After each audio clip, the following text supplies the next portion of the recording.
ఎవరికైనా దేవుని వాగ్దానం ధ్యానం చేసుకుందాం. యెషయా గ్రంథం 53వ అధ్యాయము 5వ వచనం. మన అతిక్రమ క్రియలను బట్టి ఆయన గాయపరచబడెను, మన దోషములు బట్టి నలుగుగొట్టబడెను, మన సమానార్థమైన శిక్ష తన మీద పడెను, అతడు పొందిన దెబ్బల చేత మనకు స్వస్థత కలిగి ఉన్నది. హల్లెలూయా. దేవునికి మహిమ కలుగును గాక.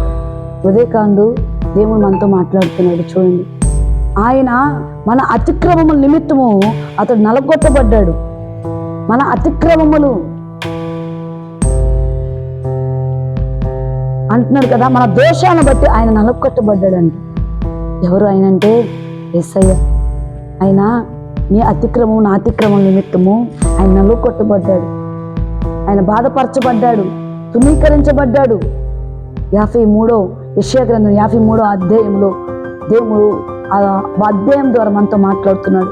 ఈ శ్రమల దినములో యేసుక్రీస్తు ప్రభు వారి శ్రమ పొందిన దినాలలో జ్ఞాపకం చేసుకుంటూ అనేకులు మనం ఉపవాసం ఉంటున్నారు కదా.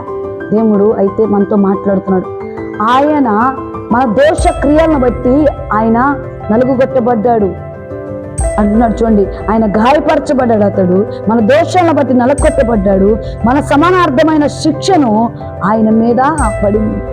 నువ్వు సమాధానం లేకుండా ఉంటే, పాపము చేత అపరాధం చేత చచ్చిన వారికి మనం ఉంటే, సమాధానం లేక అసమాధానంలో బ్రతుకుతూ పాపములు బ్రతుకుతూ ఉంటే, చూడండి, మనం చేసిన అతిక్రమములను బట్టి ఆయన ఏం చేసి నలగొట్టబడ్డాడు. మనకు సమాధానం లేకపోతే ఆయన సమాధానార్థమై మన కొరకు ఆయన శిక్ష పొందుకున్నాడండి. నిజమే కదా. అయితే నా ప్రభు అంటున్నాడు, ఆయన నలుగొట్టబడ్డాడు, అయితే మారు మనసు పొందండి. ఇంకా అతిక్రమలు చేసేవారిగా మనం ఉండకూడదు. ఆయన సన్నిధిలో మన అతిక్రమలు ఒప్పుకొని విడిచిపెట్టే వారిగా ఉండాలని ప్రభు వాగ్దానం ద్వారా మాట్లాడుతున్నాడు. మన అతిక్రమ క్రియలే కదా ఆయన నలగొట్టబట్టడానికి, గాయపరచబట్టడానికి కారణం. హల్లెలూయా. నీ నా పాపములు ఈ లోకములో పరిశుద్ధమైన రక్తము చిందించబడితేనే పోగలుగుతాయి. అది ఎవరి రక్తం అంటే ఎడ్ల యొక్క, కోళ్ళ యొక్క, మేకల యొక్క, గొర్రెల యొక్క రక్తము ద్వారా మనకు విమోచన, పాప విమోచన కలగలేదండి. ఏ రక్తము ద్వారా మనకు విమోచన కలిగిందంటే ఒక పరిశుద్ధుడైన యేసుక్రీస్తు ప్రభు ఆ రక్తము ద్వారా మనకు విమోచన కలిగింది. కాబట్టి ఆ విమోచన రక్తం మన కొరకు చిందింపబడింది.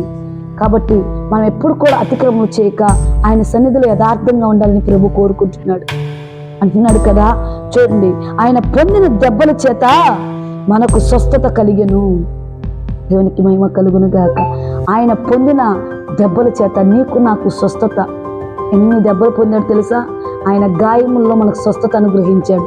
ఆయన గాయములు ఎంతో భయంకరమైనవండి. ఆయన వీపు నాగలి చారు వలె దున్నబడి ఉన్నది. ఆయన తల మీద ముళ్ళ కిరీటం ధరింపి చేసి ఉన్నాడు. ఎందుకంటే మన అతిక్రమము నిమిత్తము. అయినప్పటికీ ఆయన దూషింపబడ్డాడు, నలుగొట్టబడ్డాడు. చూడండి, నలుగొట్టబడ్డాడు. ఆయన చూడండి, వదుకు తేబడిన గొర్రె వలె మౌనంగా ఉన్నాడు. బొచ్చు కత్తిరించిన వాని ఎదుట గొర్రె ఎలా మౌనంగా ఉంటుందో అలా ఆయన మౌనంగా ఉండిపోయాడండి.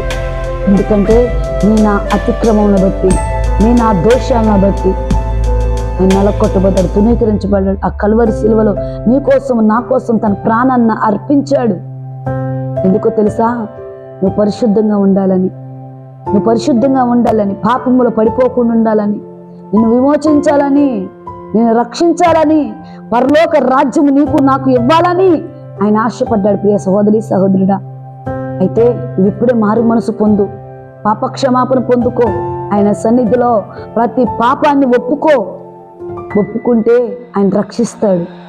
ఆయన రక్షించుటకు నశించిపోయిన వారిని ఎదకి రక్షించుకున్నట్టుకు మనిషి కుమారుడుగా నీ మధ్యకు నా మధ్యకు దిగి వచ్చాడు. మనం విమోచించే దేవుడు ఆయన విమోచించి ఉన్నాడు. కాబట్టి ఆయన ఎదుటి నమ్మకంగా ఉన్నాను. ఒకవేళ రక్షణ లేకపోతే రక్షణ పొందుకోండి. పాపము విడిపించకుండా ఇంకా పాపంలో బ్రతుకుంటే పాపం పోనట్లుగా, విమోచింపబడినట్లుగా ఆయన సన్నిధిలో కన్నీరు కార్చు. ఆయన క్షమించే దేవుడు.